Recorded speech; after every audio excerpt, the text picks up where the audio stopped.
What's up, guys? So it's a good day. Today is my daughter's birthday, and so we're going to do a ritual to Artemis. But before that, I'm going to explain why my daughter's birthday and Artemis have anything to do with each other. So check out this video, and I hope you guys enjoy it and think about it when it comes to your daughters. Let's have fun.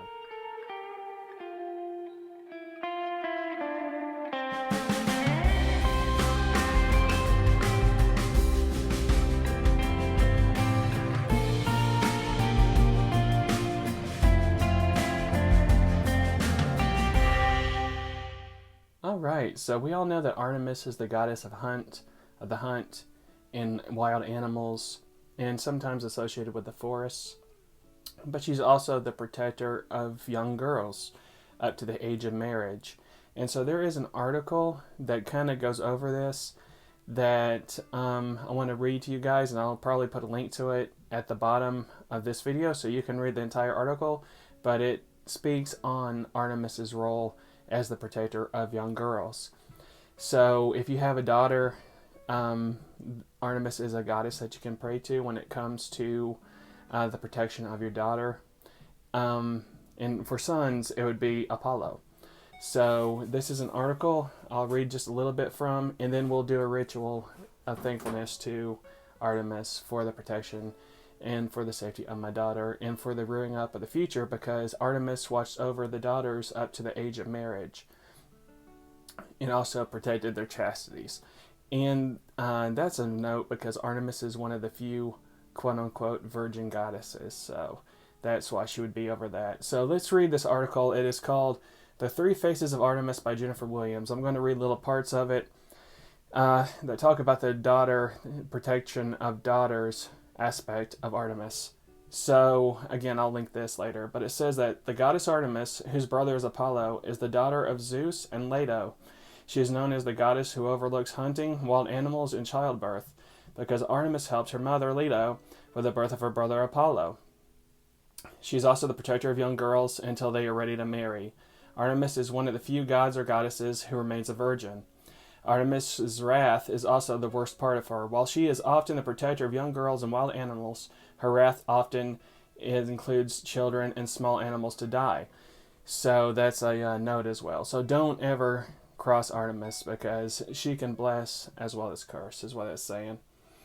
Let's see. So Artemis is the great Olympian of the goddess of hunting, wilderness, wild animals, also the goddess of childbirth, and the protectress of the girl child up to the age of marriage, like I mentioned. So contradictory to her position as the protector of young girls, she had ordered Agamemnon's youngest daughter, Iphigenia, to be sacrificed after Agamemnon killed a stag and boasted that even Artemis could not have done a better job. So never insult a goddess is the moral of that story. So just to quickly touch over that, just super fast, which is probably the most famous of her sacrificing a daughter stories. Let's see. So when the expedition for Troy had mustered a second time at Elis, Agamemnon, while at the chase, shot a stag and boasted that he even surpassed even Artemis. At this, the goddess was so angry that she sent a stormy wind and prevented them from sailing. Calchas then told them of the anger of the goddess and bade them sacrifice Iphigenia to Artemis. This they attempted to do, sending to fetch Iphigenia as though for marriage to her quote-unquote fiancé. Artemis, however, snatched her away and transported her to a town I can't pronounce, making her immortal and putting a stag in place of the girl upon the altar. So that's just one example. So with that said, Artemis is the protectress of young girls up to the age of marriage. So if a girl is sick, if your daughter is sick, she's a goddess to pray to help for the healing of your daughter. And again, if you have a son, Apollo is the protector of young boys to the age of marriage and older ages. So there you go. Just a little snippet of Artemis. So again, because we think of Artemis as the goddess of the wild and nature and the hunt, but she also protects our daughters.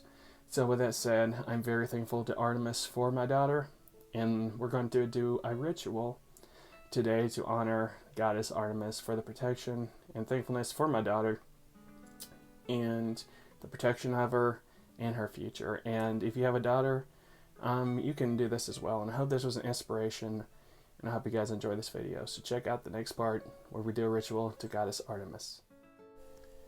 Alright guys, so I decided just for you to watch this video and let you fill in your own prayers if you guys want to actually do this for your own home altars. So the basic prayers that I used for this actual ritual just came straight from the heart. Prayers of thankfulness for my daughter, and thankfulness that Artemis will be there to guide her as she grows up in life, for her to be a strong and independent woman and to make the right decisions that are best for her. So you'll see on my altar that I first will light incense, that is frankincense, and what I offer Artemis later in the video you'll see is honey and walnuts. Now when it comes to my altar, as you can see, it is things like candles, statues. All that stuff is not important. What matters is that you focus on the goddess and pray from your heart. Again, use your own prayers and really just start with what feels right, and you'll learn, study, and over time be able to do similar prayers. Again, it doesn't have to be complicated, just something from the heart. And I hope you guys really enjoyed this video, and offer your own prayers to the gods from your heart. And research what's traditional for their offerings, and just give that to them as offerings and just thank them. And it'll just go from there. Anyway guys, I hope you guys liked this video. I'll talk to you later. Bye.